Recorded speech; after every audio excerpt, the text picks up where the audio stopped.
Alright folks, here we are, we're back at it today. GVS Outdoors, thanks for being here with me. We're going to get out there and try to do a little bit of fishing.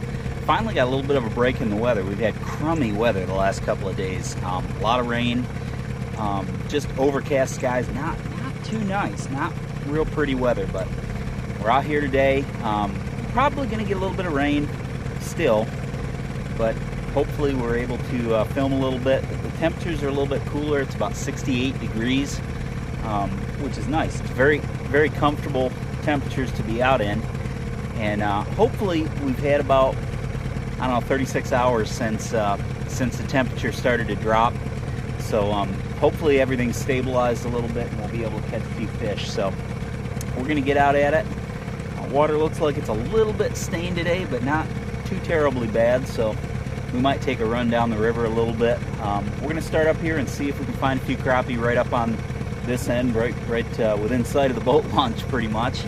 And we'll start with a little crappie fishing. Hopefully as the afternoon goes on, we'll get into some live bait and maybe be able to find some school and stripers and largemouth. So come along with me and let's see what we can turn up here on GVS Outdoors. Explain this here.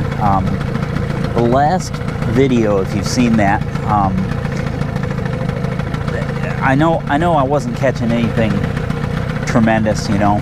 I debated on whether or not even to put that video out because I caught a few small largemouths and a couple of little bitty stripers and a flathead. But one thing I wanted to kind of demonstrate here is this late summer pattern. So we're getting to the point right now where we're just starting to get a few of the cooler days here and there. We're in the middle of August. And right about now is when you start seeing that pick up a little bit. You get a few cooler nights, the water temperature cools off just a little bit. It's not done. The summer's not done with, don't get me wrong. But what starts happening is the bait will suspend, and that's exactly what I'm seeing right now. The bait's suspended at, if you're in 30 feet of water, they're suspended in 10 or 12. And then as the day goes on, if the sun comes out and the wind is a little calm, the bait will all move up to the surface in schools, and the fish will sit right below them and just hammer them. The fish are following them below until they get a mind to eat.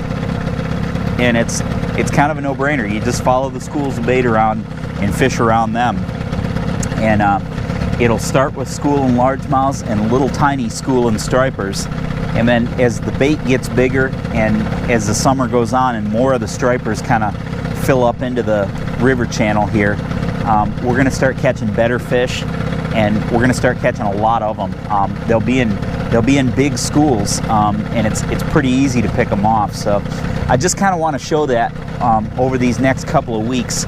I'm going to try to make some videos, and bear with me if all I'm catching is little dinks, because they're going to get better, and it's just kind of that pattern. So that's part of fishing. You want to learn what you're going to catch at what times and how to go after them. And I'm trying to demonstrate some of that for you. So stay with me here at GVS Outdoors. Well, y'all know how it goes. I was going to go ways downriver and start, and I had all these plans and everything, but shoot, there's always been fish on this spot every time I've come by here in the last couple of months. And I think I'm just going to go up here and catch me a couple of crappie before we go any further, because I'm wanting to take a few home. I didn't take any home on the last trip, and I'm wanting to take a handful of them home with me. So if I can get a start on that, get 2, 3, 4 in the box, then we can go start playing.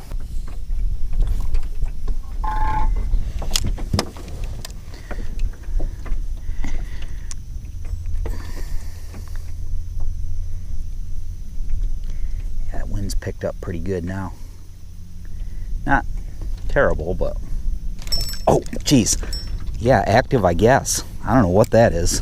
It's not a crappie, I don't think. Boy, he is all over the place, whatever he is. Probably a bass, largemouth or something. Oh, is that a white bass? What is that? It's a striper. Well, they're in here anyway. Yeah, it's a striper.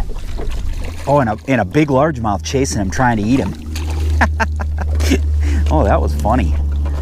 I don't know if y'all could see that or not. Probably not. But there was about a 6-pound largemouth behind him, trying to swallow him whole. Yeah. Well, that's a good start. First fish of the day is a little bitty striper.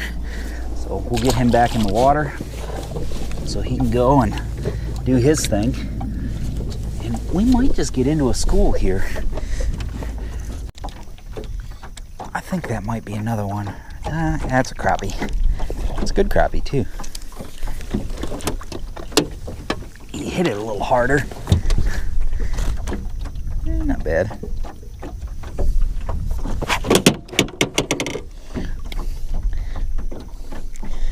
He got that one down, didn't he?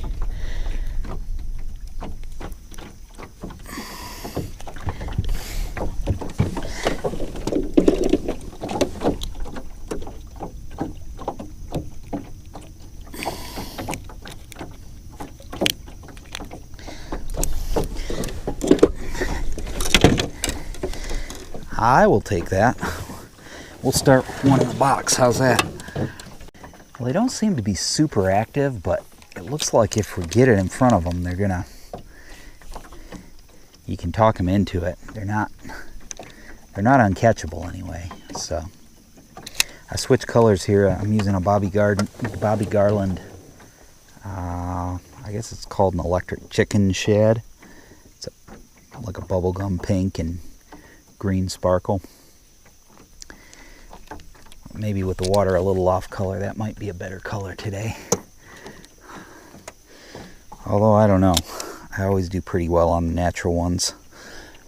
And for me, I sort of prefer a natural looking bait to a color anyway. But that's just me. And just what I have confidence in, I guess. But I do need to try some different things, so I'll give you that. So we're going to try something. I bought a bag of these, boy, a long while back. And I've definitely caught fish on them, but I've still got half the bag in my box and they're starting to bleach out. So I figure I probably ought to use them before there's no color left to them. There's another one. That was a slow, lazy bite he hit with. It was kind of funny. He's not a very big one. Tell you what, like I say, I'm on a bit of a grocery run today, so he's going to go in the box for right now, and he may get a pass later, but I'd pull a fillet off that. Summertime crappie with jigs, you cannot fish too slow for them. It's sort of like when I bird hunt. When you're leading a bird, a flying bird, a crossing bird, and you're trying to get a lead on them with the bead of your shotgun. The experts will tell you that you probably have never ever missed a bird by shooting too far in front of him. You're always behind him, which is exactly opposite of what you would think. You think, boy, I'm way out in front of him, I'm going to miss him forward. So you slow down, and when you slow down, that's when they get ahead of you and you shoot behind them. I think it's the same way with the crappie in the summertime. You think, well, I'm moving it too slow and not enough action and all these things. I just don't think you can fish them too slow. I don't think you can err that way, fishing them too slow when the water's warm. I've had a couple of them really just smack it. I've had a couple of them just as light as they possibly could, tap it and then turn it loose. And I think the weather's still just unsettled enough that they're not really quite sure that they want to commit to feeding and all that. Sometimes that happens. There's one. Yeah. Oh, what he's doing. fish was crazy. Not a big one, but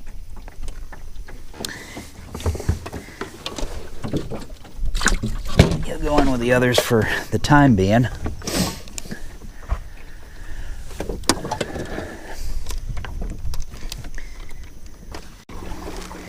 Yeah, I found a little school of bait here. Actually, it looks like a pretty good school of bait. I don't know how big they are, but I'm gonna go in here and throw at them a couple of times, because if I can get some live bait, I think that's gonna be a good situation all the way around.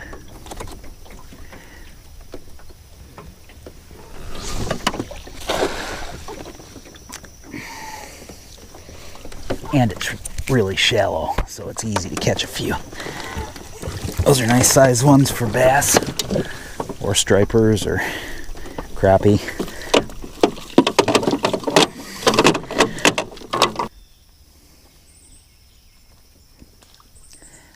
I'm definitely starting to see more bait action, and this part of the channel is a little bit sheltered from the wind, which is going to be a plus, I think. I'm just fishing with a slip float, and about 6 foot underneath the float I have a small split shot and about a 3-inch shad. Like I told you in the last couple of videos, I don't like fishing huge baits, honestly. I'd prefer to be able to catch anything that wants to eat it. This is what you call low tech and high percentage fishing right here. Here or not, but all those little ripples on the water, that's all big bunches of shad starting to school up. That's exactly what I was wanting to see for this afternoon and later into the afternoon. So we're probably going to focus on doing some live bait fishing from here on out. I am going to hit a couple of spots where you'd be likely to catch some bass and things like that, but I'm gonna keep myself fairly close to the channel so I can keep getting back in and seeing if there's anything feeding on those shad. I'm not marking a ton of fish just yet, but I expect that that's going to pick up as the evening goes on. Well, folks, I'm not sure I managed to get it on film because I lost a battery the second I hooked him, which I knew was going to happen, but we have caught a beautiful crappie here.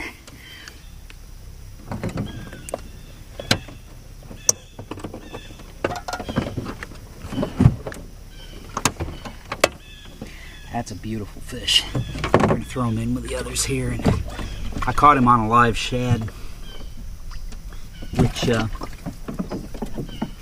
again, that's why we're doing what we're doing here. Fishing with live shad, because you can catch anything at any time.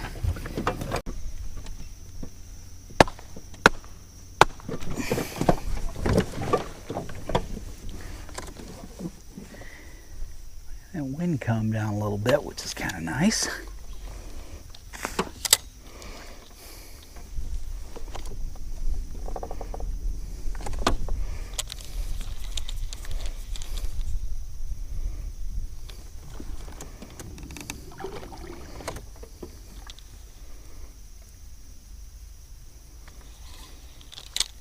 Trying to figure out how to set up on this dumb thing without getting myself all into it. I just can never do that.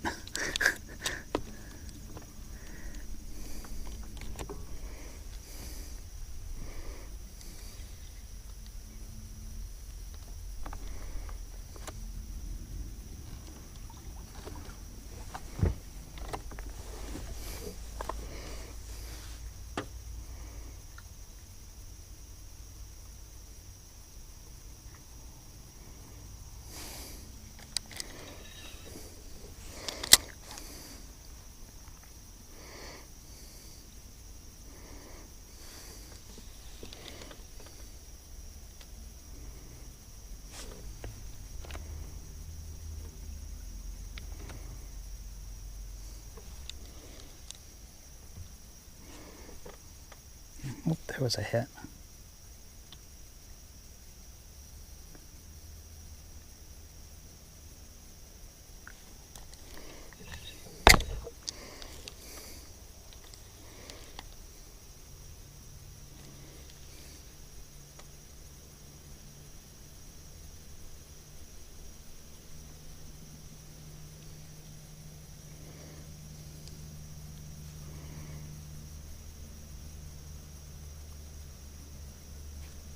There's one.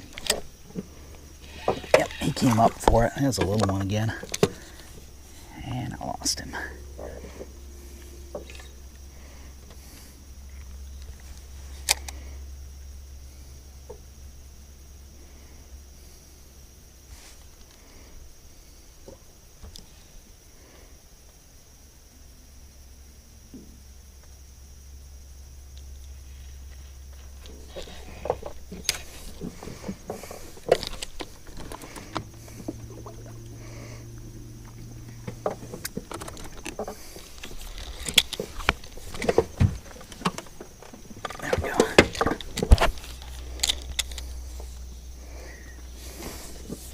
Over on the other side of me here, there's an oak tree or a maple or something, a big one, that came down, and somebody came out and cut it and let the top fall. That's turned into a pretty nice brush pile for them.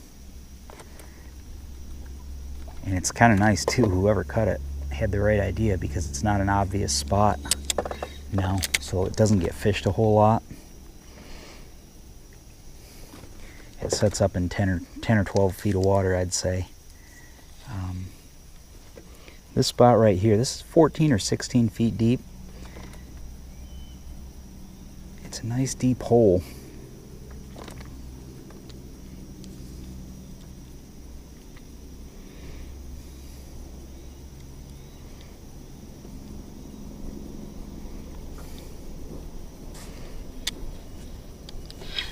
I'm having the same problem over and over. They're coming out of the brush and getting it, and then wrapping me up in the brush. I'm not doing real well dealing with it either, unfortunately.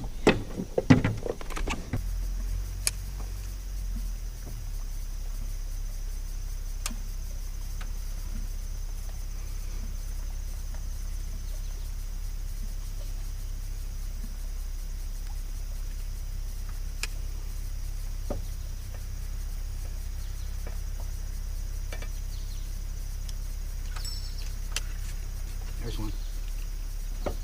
Yep, crappie. Pretty good one too.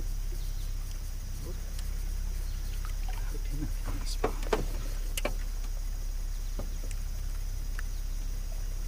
Not sure how I managed that. Not a bad fish.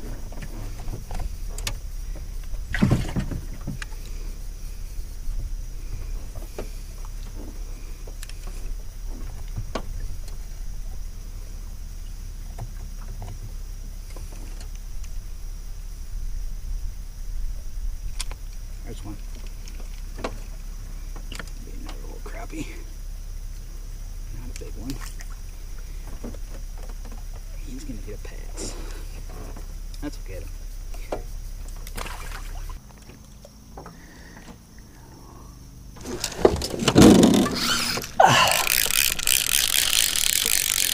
Got that one. He's little, whatever he is, but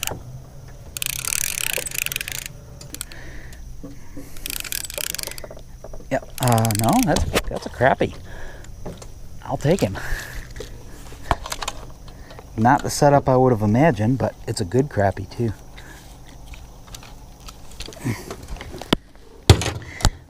They're schooling up behind those shed too, so you can go in with the other ones. You never know what you're gonna catch in this situation. It's like I just told you. You know, catfish, stripers, bass, and apparently crappie. Got into here, folks. I was trolling this one along behind me. Probably a catfish, because he's really pulling, but it could be a big largemouth, I suppose. Sort of feels like a catfish. Yeah, I'm pretty sure that's what it is. Channel cat, probably. A little weight anyway to him.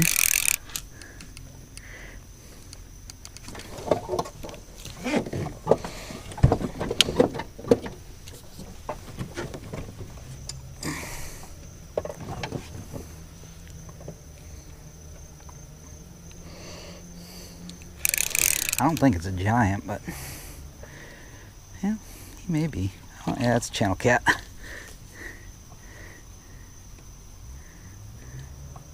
Not a huge one, but we will take him. And I think he's going to get fried with the rest of them crappie.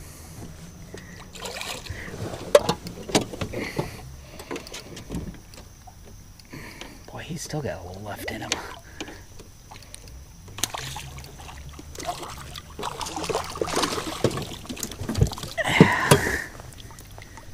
Not bad.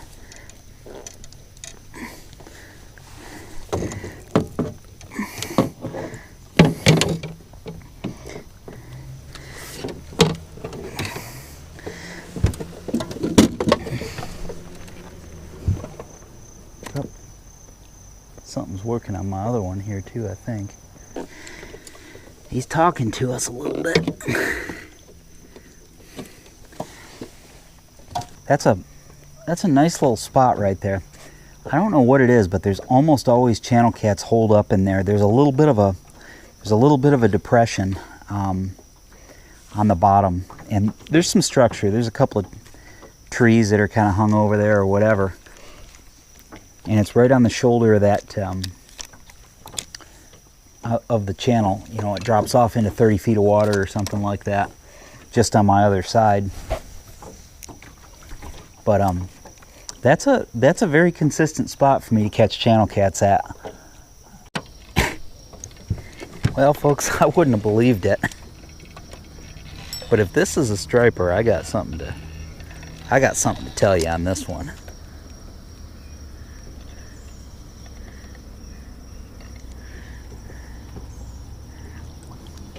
It is.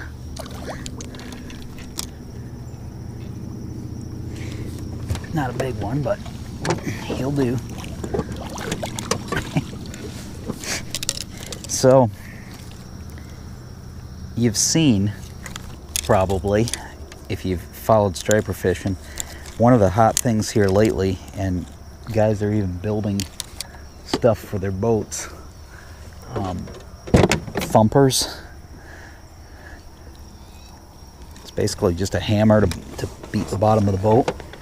Well, I've always wondered about that, because it seems like the stripers are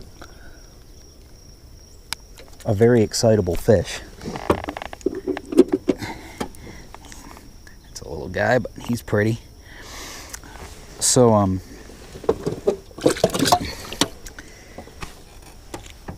I was sitting here on this point, and I haven't been catching anything, and I figured, hey, what do I have to lose? I've started to see a few surfacing here and there, so I started beating the bottom of the boat. Not you know, crazy, but in a rhythm kind of.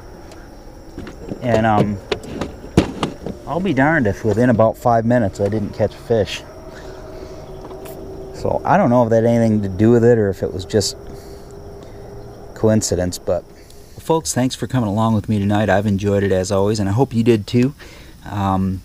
It should only get better from here. I'm still kind of testing this out and figuring out what's going to work and how the pattern's starting to develop. So I have a feeling we're getting close to some much better fishing, and stay tuned and I'll bring you along with me. Hey, if you know about this stuff and you know how to fish, I always remind folks, because I think it's for us to help people out with that. So if you know about this stuff, take somebody out and teach them how to fish a little bit. If you don't, and you're just kind of muddling your way through and trying to figure it out, hey, get out there and do it, learn something, and you'll have a whole lot of fun. The world needs more good, clean fun, and fishing is good, clean fun. So hey, thanks for joining me today, and we look forward to doing it again.